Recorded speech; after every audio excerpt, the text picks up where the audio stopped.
Good evening everyone. MS classes में आप सभी का स्वागत है। हम लोग आज पढ़ने वाले हैं कॉम्पिटिटिव मैथ्स क्लासेस। इसका हम लोग बेसिक सीखेंगे। आज किसी भी चीज़ को सीखने से पहले उसका बेसिक जानना बहुत ही ज़रूरी होता है। जब तक हम उसका बेसिक नहीं समझेंगे तो उसका पूरा मेथड समझ में नहीं आता है। आइए हम लोग आज जानते हैं मैथ्स के बारे में कुछ बेसिक नॉलेज।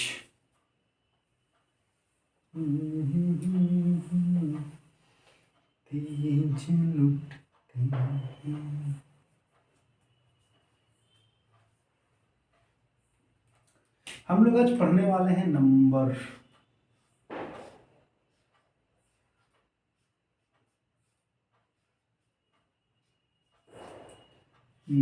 संख्या।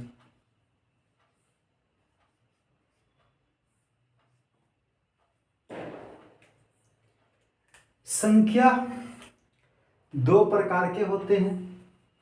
एक को कहते हैं वास्तविक संख्या और एक को कहते हैं काल्पनिक संख्या, या इसी को कहते हैं अवास्तविक संख्या। तो संख्या कितने प्रकार के हो गए? दो प्रकार के। एक को कहते हैं काल्पनिक संख्या और एक को कहते हैं वास्तविक संख्या।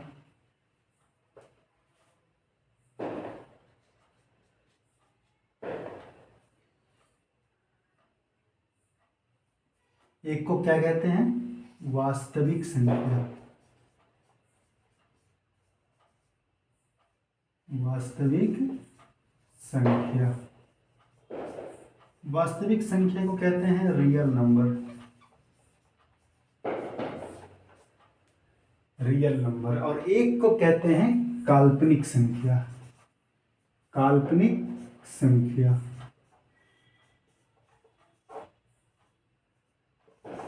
काल्पनिक संख्या को इमेजिनरी नंबर कहते हैं। काल्पनिक संख्या को अवास्तविक संख्या भी कहा जाता है।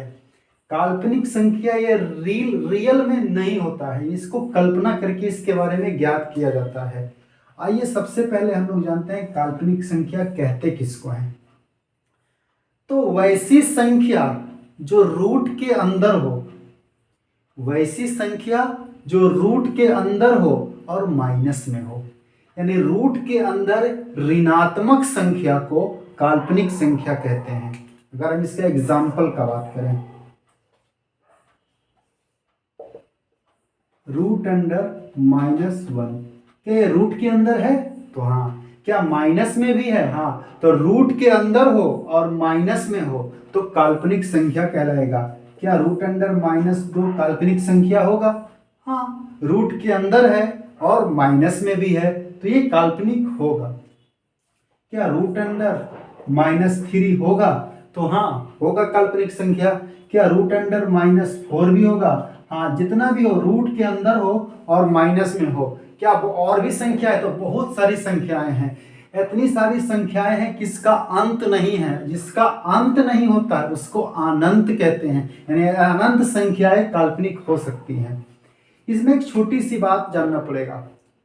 -1 का वर्गमूल नहीं निकलता है, माइनस का वर्गमूल नहीं निकलता है, लेकिन -1 का वर्गमूल को आई माना गया है।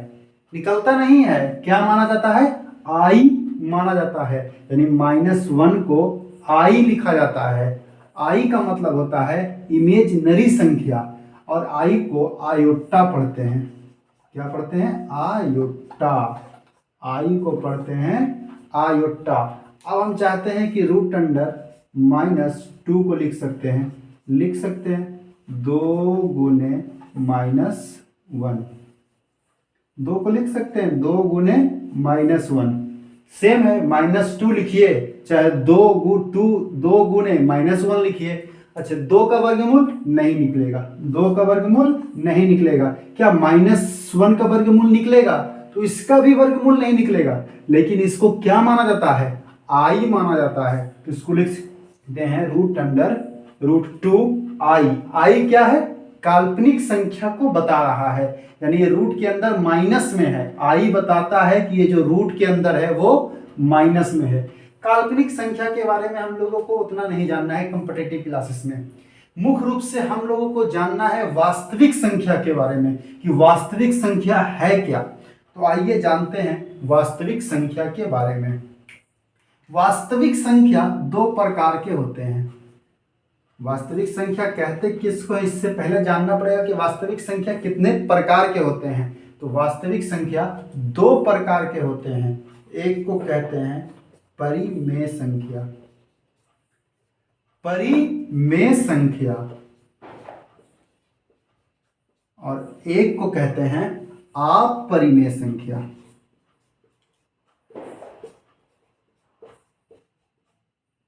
अपरिमेय संख्या, एक का नाम हो गया परिमेय संख्या और दूसरे का नाम हो गया अपरिमेय संख्या।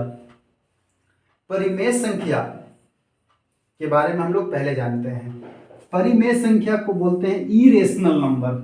बोलता है वैसी संख्या जो रूट के अंदर हो और उसका पूरा पूरा वर्गमूल ना निकले। वैसी संख्या जो रूट के अंदर हो और उसका पूरा पूरा वर्गमूल नहीं निकले। जैसे इसका हम बात करते हैं एग्जाम्पल का, क्या रूट अंडर 1 अपरिमेय संख्या होगा। तो हम लोग सोचेंगे क्या 1 का पूरा पूरा वर्गमूल निकलता है? हाँ निकलता है। तो जिसका पूरा पूरा वर्गमूल निकलेगा वो अपरिमेय नहीं होता है। जैसे क्या हम रूट अंडर 2 लिख सकते हैं? सोचिए 2 का पूरा पूरा वर्गमूल निकलता है? नहीं, 2 का पूरा पूरा वर्गमूल नहीं निकलता है। तो 2 अपरिमेय संख्या होगा। 3 का पूरा पूरा वर्गमूल निकलता है? तो नहीं निकलता है। तो रूट 3 भी अपरिमेय संख्या होगा। रूट 5, क्या 5 का पूरा पूरा वर्गमूल निकलेगा? तो इसका भी नहीं निकलेगा। यानी रूट के अंदर हो और उसका पूरा पूरा वर्गमूल ना निकले तो क्या कहलाता है? अपरिमेय संख्या। रूट के अंदर हो और उसका पूरा पूरा वैल्यू नहीं निकले तो वो कहलाएगा अपरिमेय संख्या।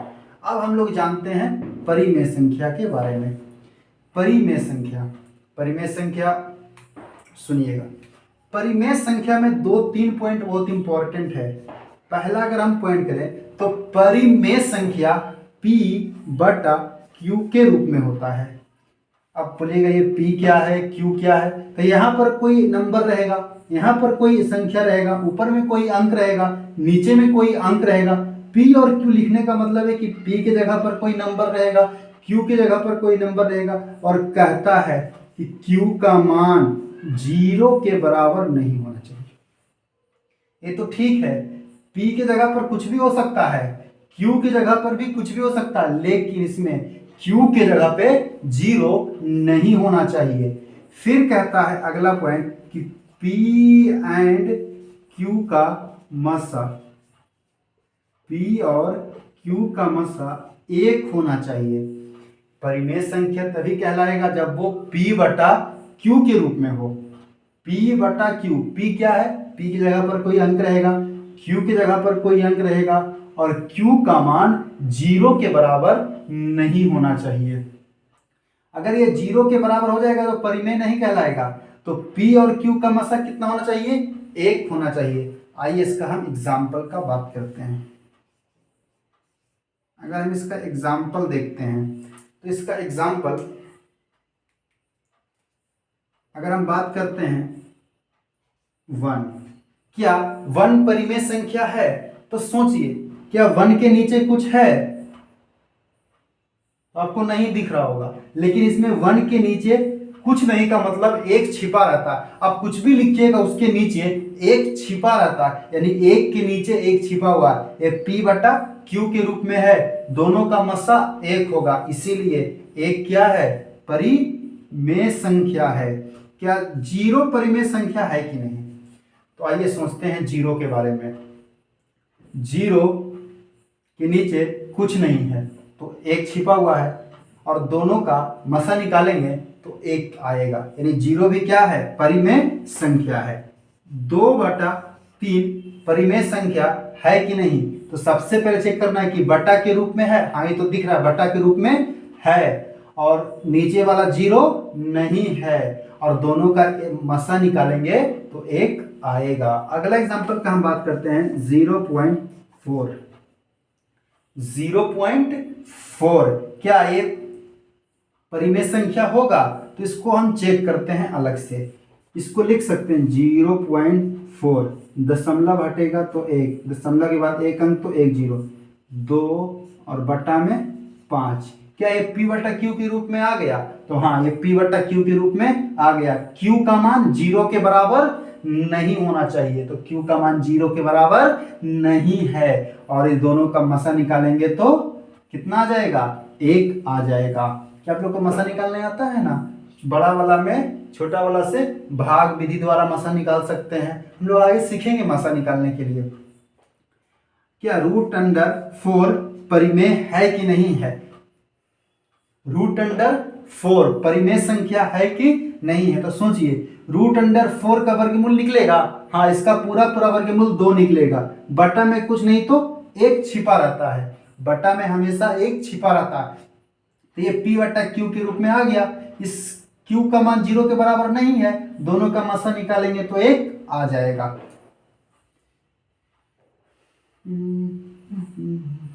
और डॉट डॉट डॉट डॉट कर देते हैं। तो हम लोगों ने आज सीखा वास्तविक संख्या और काल्पनिक संख्या।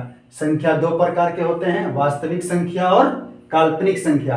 काल्पनिक संख्या कहता है कि रूट के अंदर ऋणात्मक संख्या को काल्पनिक संख्या कहते हैं, जबकि वास्तविक संख्या क्या कहलाता है? तो परिमेय संख्या और अपरिमेय संख्या के समुच्चय को वास्तविक संख्या कहते हैं। यानी वास्तविक संख्या में 2 आता है, एक परिमेय संख्या आता है रेशनल नंबर, एक अपरिमेय इरेशनल नंबर आता है।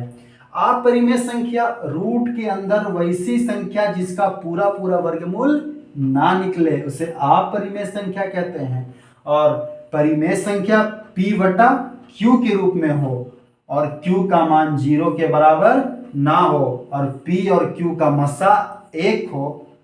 हम लोग एग्जाम्पल देख लिए हैं, आप लोग इसको चाहे तो नोट कर सकते हैं स्टॉप करके। मैं और आगे बताता हूँ, इससे आगे बढ़ता हूँ।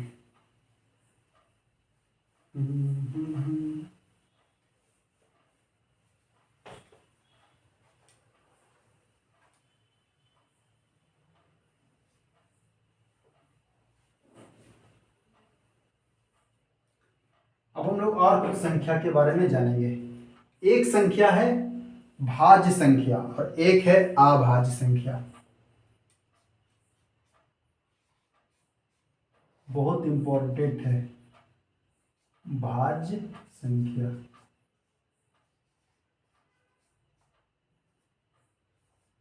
और एक संख्या का नाम है अभाज्य संख्या। भाज्य संख्या और अभाज्य संख्या।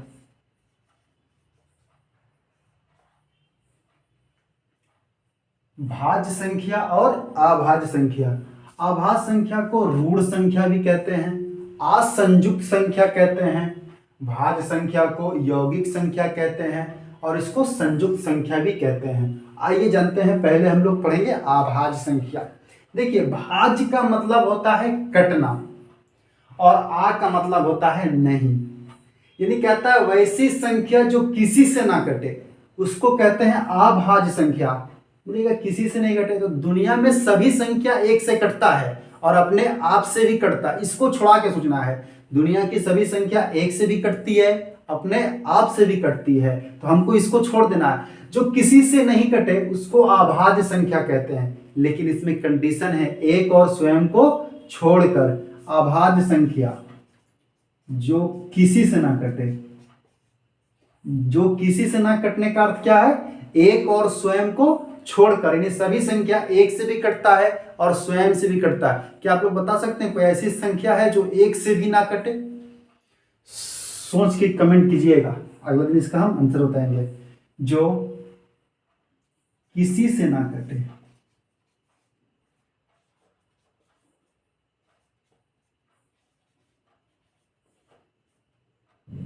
जिसका 2 अलग गुणनखंड हो।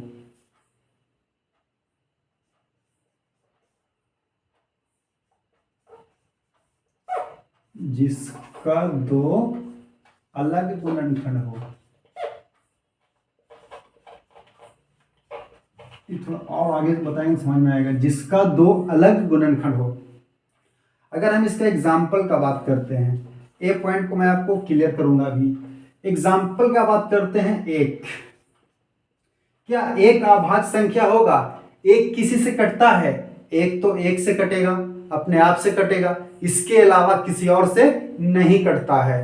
तो एक तो अभाज्य होना चाहिए, लेकिन एक ना ही भाज्य संख्या है और ना ही अभाज्य संख्या है। अब क्यों नहीं है समझिएगा। क्या दो होगा, दो अभाज्य संख्या है तो हाँ, दो एक से कटेगा, अपने आप से कटेगा, इसके अलावा ये किसी और से नहीं कटता है। जो किसी और से ना कटे वही तो अभाज्य कहलाता है। एक से सभी कटेगा, अपने आप से भी सभी कटेगा, उसके अलावा सोचना किसी और से ना कटे।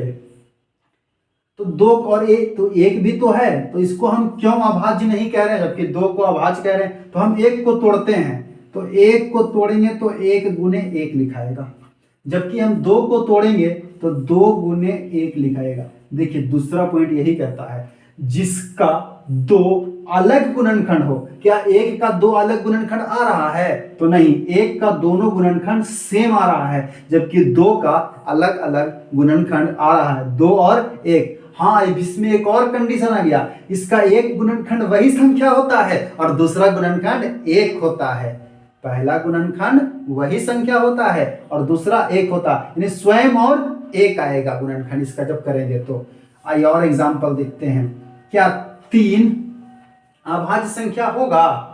तो हाँ, तीन अभाज्य संख्या होगा। क्यों? क्योंकि तीन एक से कटेगा, अपने आप से कटेगा, इसके अलावा किसी और से ये नहीं कटता है। अब हम बात करते हैं चार का। क्या चार अभाज्य संख्या होगा? तो सोचेंगे चार एक से तो कटेगा, अपने आप से कटेगा, इसके अलावा ये दो से कट जाता है, ये दो से कट जाता है। चार है, एक से कटता है और अपने आप से भी कटता है, और इसके अलावा ये दो से भी कट जाता है, इसीलिए चार अभाज्य संख्या नहीं होगा। क्या पांच अभाज्य संख्या होगा? सोचिए पांच के बारे में, और आप लोग इसका होमवर्क कीजिएगा। 100 तक में टोटल कितनी अभाज्य संख्याएं आती है। आप लोगों का होमवर्क क्या रहेगा? 1 से 50 तक में अभाज्य संख्याओं की संख्या और 50 से 100 तक में अभाज्य संख्याओं की संख्या। और इसका आंसर आप लोग कमेंट बॉक्स में जरूर दीजिएगा। 1 से 50 तक अभाज्य संख्याओं की संख्या और 50 से 100 तक अभाज्य संख्याओं की संख्या। और बताइएगा फिर 1 से लेकर 100 तक टोटल कितने अभाज्य संख्याएं आती हैं।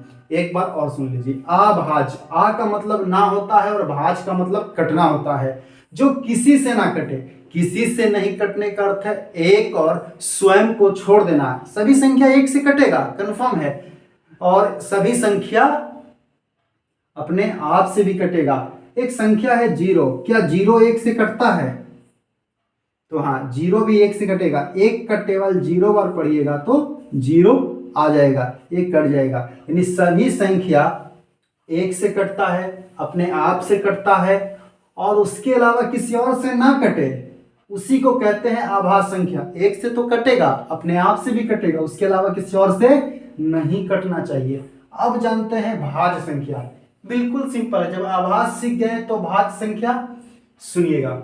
जो एक और स्वयं के अलावा किसी और से भी कटता है, ये कहता है हम किसी और से कटता है। जो किसी और से कटे, एक और स्वयं से तो कटे करे, उसके अलावा किसी और से कटे, जो किसी और से भी कटे, किसी और से भी कटे,